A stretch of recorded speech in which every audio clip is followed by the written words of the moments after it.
જય Shri Ram and good morning મિત્રો, સ્વાગત છે તમારું મારા મિની બ્લોગમાં।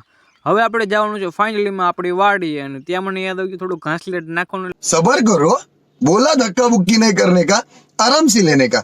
हाँ 100 રૂપિયાનું ઘાસલેટ નાખીને આવી ગયો ડાયરેક્ટ હું વાડીએ, અને વાડીએ ફુવારા શરૂ હતા કે જોવાનું હતું। અને જોઈ લો મિત્રો, આપણે ફુવારા શરૂ છે અને જોઈ લીધું તો પાણી તો એની બાક જ ठीक है કરતો જતો હતો, એટલે મેં લીધો હાથમાં પાવડો, ને પાવડો લઈને નીકળી ગયો આટો મારો। મેં તો આટો તો મારવો જ પડે ને, પછી વિચાર આવ્યો કે ભલે નથી જવો, जनता माफ नहीं करेगी। હવે પછી મેં કીધું ઊભો જોઈ લો, એટલે પાણી બધું રેડી જતું હતું। ને પછી ફાઇનલી પાછો નીકળી ગયો આટો મારવા, અને આટો મારીને જોયું તો પાણી તો પાછું રેડી હતું। ને મિત્રો જોઈ લો, આને પાવડો કહે તમે ક્યારે પાવડો તો જોયો જ નહીં पैसा ही पैसा होगा। હોય।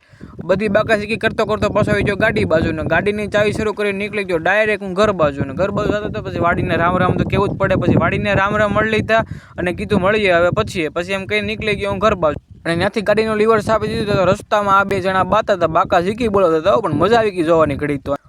देखा आपने लापरवाही का नतीजा है। અને ત્યાંથી નીકળી ગયો ડાયરેક્ટ મારા મિત્ર પાસે, કેમ કે એને બધાને બ્લોગમાં આવતું ને આ તો દોડવા મળ્યો હતો, એને શરમ કેટલી આવે, એને કોઈક જોઈ જવાનું હોય। મને આ મિત્ર તો જો આડો હાથ રાખે, અને આ મિત્ર ને ભાઈ બધાને બ્લોગ બનાવવા શીખવાડી દેવાનું હોય આપણે। ये तो लेटेस्ट न्यूज़ है। પછી એક તો મારા વાહન હતા એકદમ, પછી ત્યાંથી નીકળી ગયો ડાયરેક્ટ આપણે થોડું કામ હતું એટલે કામ બાજુનું। જો મિત્રો તમને મારો બ્લોગ સારો લાગ્યો હોય તો લાઈક શેર સબસ્ક્રાઇબ જરૂર કરજો, અને કોમેન્ટ પણ જરૂર કરજો। મળીએ આવતા બ્લોગમાં।